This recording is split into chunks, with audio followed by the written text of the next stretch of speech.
In 2010, a coordinated attack was carried out on Iran's largest nuclear enrichment facility.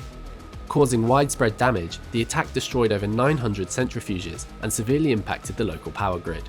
It was a major setback for Iran in their effort to develop nuclear weapons, but something about this attack was different. Not a single foreign agent had to set foot in the facility for this attack to take place. A computer worm, known as Stuxnet, had infiltrated the systems within the facility and overpowered the centrifuges, causing them to spin too fast and tear themselves apart. Believed to be a joint effort between the US and Israel, it was the world's first publicly documented cyber attack on a nation's infrastructure, and it sent a very clear message. A completely new method of waging war had emerged, and militaries across the globe were taking note. They began to kind of rewrite and tweak their doctrine, and so we saw kind of, information dominance becoming a kind of key objective for militaries, and I think we increasingly saw information being spoken about not as necessarily just a tool of war, but a theatre of war, joining kind of air, sea, land and space. For as long as wars have been fought, information and deception has been a vital tool in securing success on the battlefield. From Roman generals allowing false orders to be discovered by their enemies, to fake letters being intercepted during the Crusades. The D-Day landings would not have been possible without the extensive deception efforts made by the Allies involving double agents and fictional armies. Having more information than your enemy is a clear advantage in war, just as having false or incorrect information is a disadvantage. So finding new ways to gain information, or feed your enemy misinformation, is a crucial part of war. And I don't think that should be a surprise. I mean, we now live in, the information age. And as with any age throughout history, its methods of war are constantly evolving and adapting. As digital technologies open up new avenues for how a war can be fought, an all-encompassing term has emerged to describe them. Cyber warfare kind of packages up together a kind of whole series of different things. So on the one hand, you have the digital element of war, the actual use of kind of electronic and digital capabilities on a battlefield. There's a kind of second use of cyber offensive means, and that's what we might call kind of network and device intrusion.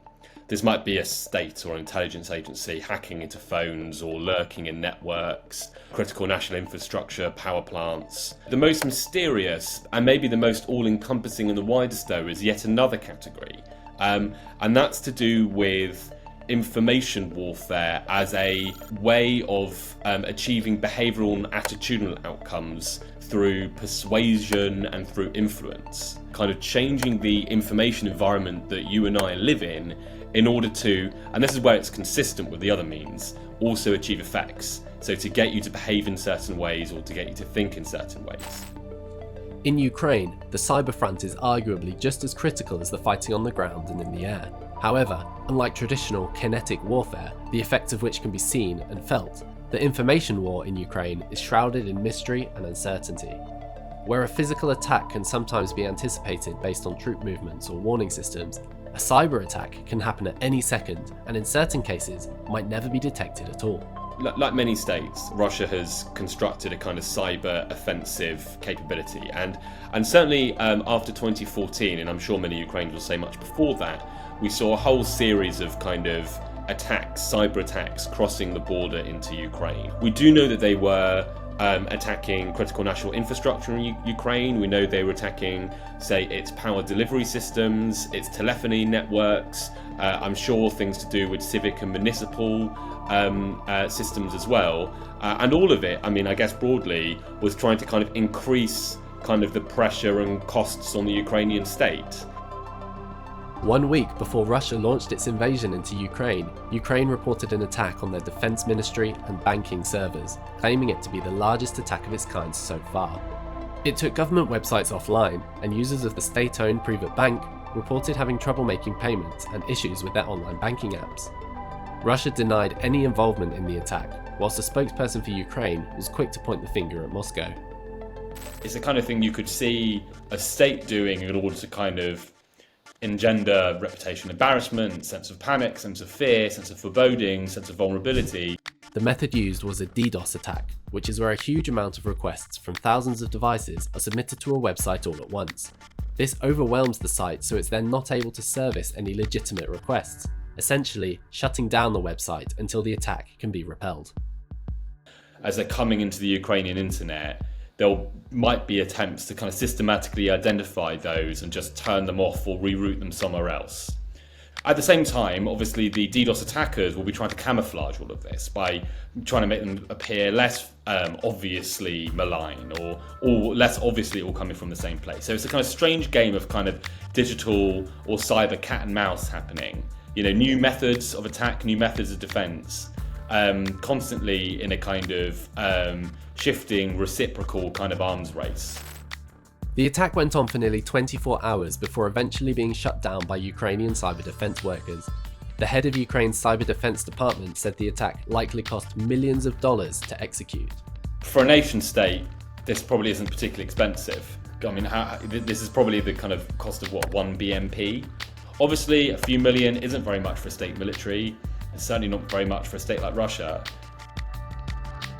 Just 1 week later, another huge cyber attack hit Viasat, a global communications company. The intended target was thought to have been the Ukrainian military, but the attack affected internet users and wind farms across Central Europe as well. 1 hour after the attack was launched, Russia mobilized its troops and began its large-scale invasion of Ukraine. Shortly after the invasion began, the EU deployed a cyber rapid response team to aid Ukraine in detecting and mitigating any further cyber attacks. In March 2022, Ukraine joined NATO's Cooperative Cyber Defense Center of Excellence, which offers expertise and training in the field of cyber defense and research. We haven't seen an absolutely crippling cyber offensive operation after the invasion, as far as I know. And obviously Ukraine remains.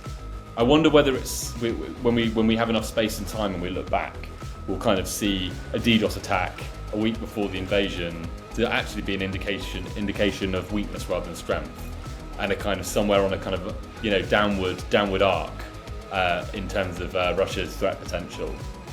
Despite this, cyber attacks still remain a large threat to Ukraine and its infrastructure. These attacks aren't tangible, but they still have the potential to cause catastrophic damage. We can't see attacks, you know, we can't see intrusions, you know, we can't see retreats, we can't see failures.